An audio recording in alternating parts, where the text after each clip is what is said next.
Hello friends, இந்த வீடியோவில் மொய்தீன் பாய் படம் ரஜினி அவர்கள் நடித்த லால் சலாம் திரைப்படத்தோட திரை விமர்சனம் தான் பார்க்க போகிறோம். காலக்காத்தாலேயே குளிக்காம கொள்ளாமல் ஓடி போய் டிக்கெட் எடுத்து சூப்பர் ஸ்டார் படம் அப்படின்னுக்காகவே பார்க்க போன இந்த லால் சலாம் திரைப்படத்தை பல நாள் கழித்து நம்ம வீடியோவில் ஏதாவது ஒரு விமர்சனம் போடணுமே, ஒரு பெரிய படத்தோட விமர்சனம் போடணும் அப்படின்னுக்காக தலைவரோட லால் சலாம் பார்த்துட்டு ரிவ்யூ சொல்கிறதுக்காக தான் இந்த திரைப்படம். அப்படின்னு பார்த்தீங்கன்னா ஜாதி மதம் சார்ந்த ஒரு திரைப்படம் அப்படின்னு கண்டிப்பாக சொல்லலாம். இந்த படத்தோட முழு ஹீரோ அப்படின்னு பார்த்தீங்கன்னா நம்ம விஷ்ணு விஷால் மற்றும் விக்ராந்த் அவர்கள் தான். சோ ரெண்டு பேருமே ஹீரோ தான், பட் எதிரும் புதிரும் மாரி இருப்பாங்க. எப்படி சொல்லலாம், 80ஸ்ல நம்ம பிரபு அவர்களும் கார்த்திக் நடித்த அக்னி நட்சத்திரம், அதே மாதிரி 90ஸ்ல விஜய் மற்றும் சூர்யா அவர்கள் நடித்த நேருக்கு நேரு, ரெண்டு பேருமே ஹீரோ தான், பட் எதிரும் புதிரும் இருப்பாங்க பாத்தீங்களா. அதே மாதிரி இந்த படத்தோட ட்ரெய்லர் பார்க்கும்போது எல்லாரும் ஒன்று கவனிச்சிருப்பீங்க, விஷ்ணு விஷால் மற்றும் விக்ராந்த் அவர்கள் ரெண்டு பேருமே சேர்ந்த மாரி ஒரு ஃப்ரெண்ட்ஸ் மாரி எதுவுமே காட்டிருக்க மாட்டாங்க, ஒரு எதிரும் புதிரும் மாரி தான் இருப்பாங்க. இந்த படத்தை பார்த்தாலும் அப்படிதான். ஸோ ஜாதி கலவரம், மதம் கலவரம், இவங்களோட ஒரு சண்டை பிரச்சனையால இந்த மாரிலாம் ஒரு பூகம்பம் மாரி வெடிக்குது. இவங்க ரெண்டு பேத்துக்குள்ள ஒரு பிரச்சனை. ஸோ அதை எப்படி முடியுது, அதை யார் முடிச்சு வைக்கிறாங்க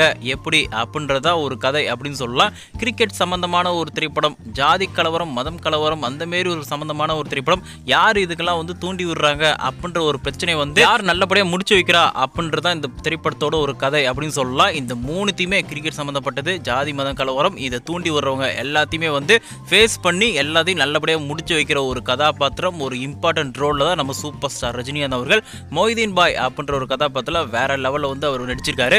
ஸோ பாஷா திரைப்படத்தில் எப்படி எல்லாத்துக்கும் தெரியும், கண்டிப்பாக மாணிக் பாஷா, அதே மாதிரி தான் இங்கே மொய்தீன் பாய்.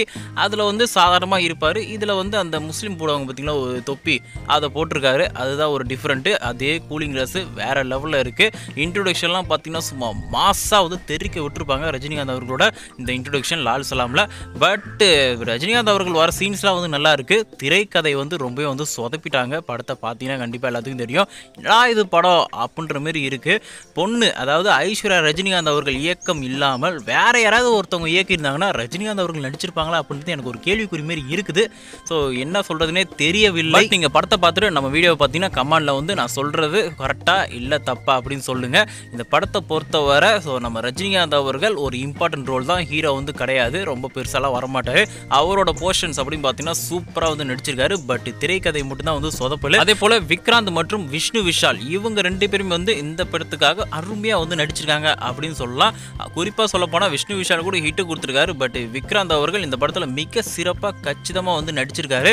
ஸோ இவர் நல்லா தான் நடிக்கிறாரு. பட் இவருக்கான கதை, திரைக்கதை தான் சரியாக அமையல. அதேமாரி தான் அந்த திரைப்படத்துக்கும் இவருக்கு ஒரு ஏமாற்றம் தான். பட் இவரோட ஆக்டிங்லாம் சூப்பராக இருக்குது. ரஜினி அவர்களுக்கு பையனா அருமையாக நடிச்சிருக்காரு நம்ம விக்ராந்த் அவர்கள்.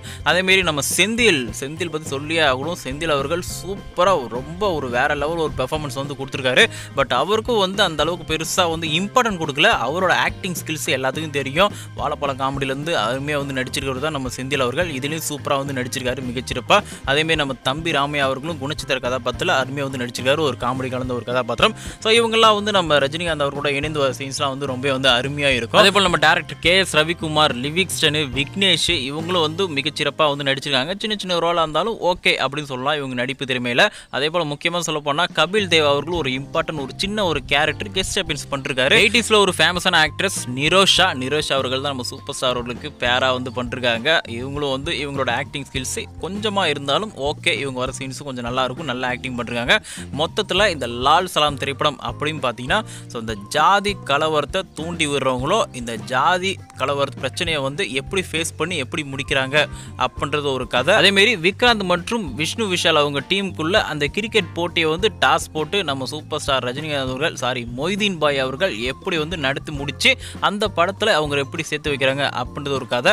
ஸோ இந்த திரைப்படம் அப்படின்னு பார்த்தீங்கன்னா எப்படி சொல்கிறது, இப்போ 2 வாரத்துக்கு முன்னாடி நம்ம சாந்தனு மற்றும் அசோக் செல்வன் அவர்கள் ரெண்டு பேரும் எதிரும் புதிருமா அந்த கிரிக்கெட் டீமில் எப்படி இருப்பாங்க, அதேமாரி தான் விஷ்ணு விஷால் மற்றும் விக்ராந்த் அவர்கள் எதிரும் புதிருமா இருப்பாங்க. என்ன இதில் ஜாதி, அதாவது இவங்க இந்து, இதை முஸ்லீம் அப்படின்ற எதிரும் புதிருமா ஜாதியை கொஞ்சம் மிக்ஸ் பண்ணிருக்காங்க. அதை ஃபேஸ் பண்ணி வைக்கிறாரு நம்ம சூப்பர் ஸ்டார் ரஜினிகாந்த் அவர்கள் நல்லபடியாக. பட் இதெல்லாம் ஒரு கதை அப்படின்ற மாரி இருக்குது. இந்த திரைப்படத்தை பார்த்தீங்கன்னா எல்லாத்துக்கும் தெரியும். திரைப்படத்தில் AR ரகுமான் அவர்களோட BGM சாங்ஸ் எல்லாம் சாங்ஸ் ஓரளவு தான், பட் BGMலாம் வர சீன்ஸ்லாம் தெரிக்க விட்டுறாரு சூப்பர் ஸ்டார் ரஜினிகாந்த் அவர்களுக்கு. அதேமாரி சினிமோட்டோகிராஃபர், ஸ்டண்ட் மாஸ்டர் எல்லாமே ஜஸ்ட் ஓகே தான். ஸோ இந்த திரைப்படம் அப்படின்னு பார்த்தீங்கன்னா மொத்தத்தில் ஒரு 10க்கு எவ்வளோ கொடுக்கலாம் என்ன கேட்டிங்கன்னா 4 இல்லை 5 கொடுக்கறதே ரொம்ப கஷ்டம் அப்படின்னு தான் நான் சொல்லுவேன். ஏன்னா திரைக்கதை ரொம்ப ரொம்ப ரொம்ப ரொம்ப சொதப்பல் பண்ணிட்டாங்க. ரஜினி அவர்கள் வர அந்த ஸ்டார்டிங்லேருந்து அவர் வரது சொல்கிறேன், ஸ்டார்டிங்லேருந்து கடைசி வரைக்கும் அவர் சீன்ஸ்லாம் சூப்பராக இருக்குது. பட் மீதி எல்லாம் பார்க்குற மாரி இல்லை. அதுவும் சூப்பர் ஸ்டார் ஃபேன்ஸே பார்த்தீங்கன்னா என்னடா இது தலைவர் வந்தால் போலும் ஓகே, ஸோ மற்றவங்கெல்லாம் பார்க்கும்போதெல்லாம் வந்து சலிக்கவே இல்லையே அப்படின்ற மாரி தான் வந்து கொஞ்சம் இருக்கும். அந்த மாரி தான் படத்தை கொஞ்சம் எடுத்து வச்சுட்டாங்க. ஸோ பொறுத்து வந்து பார்க்கலாம். ரஜினி அவர்கள் நடித்ததுக்காக இந்த திரைப்படம் ஒரு 200 கோடியாவது வசூல் செய்தா, அட்லீஸ்ட் ஒரு 100 கோடியாவது வசூல் செய்தா அப்படின்றத பார்க்கலாம். ஸோ அவ்வளோதான் ஃப்ரெண்ட்ஸ், இந்த வீடியோ பிடிச்சிருந்தா லைக் பண்ணுங்கள், ஷேர் பண்ணுங்கள், சப்ஸ்கிரைப் பண்ணுங்கள். லால் சலாம் திரைப்படத்தை எப்படி இருக்குது அப்படின்னு நீங்கள் பார்த்தீங்கன்னா கமெண்ட் பாக்ஸில் வந்து கமெண்ட் பண்ணுங்கள். இது வரைக்கும் சப்ஸ்கிரைப் பண்ணி சப்போர்ட் பண்ண நல்லுள்ளங்கள் அனைவருக்கும் நன்றி. தேங்க்ஸ் ஃபார் வாட்சிங்.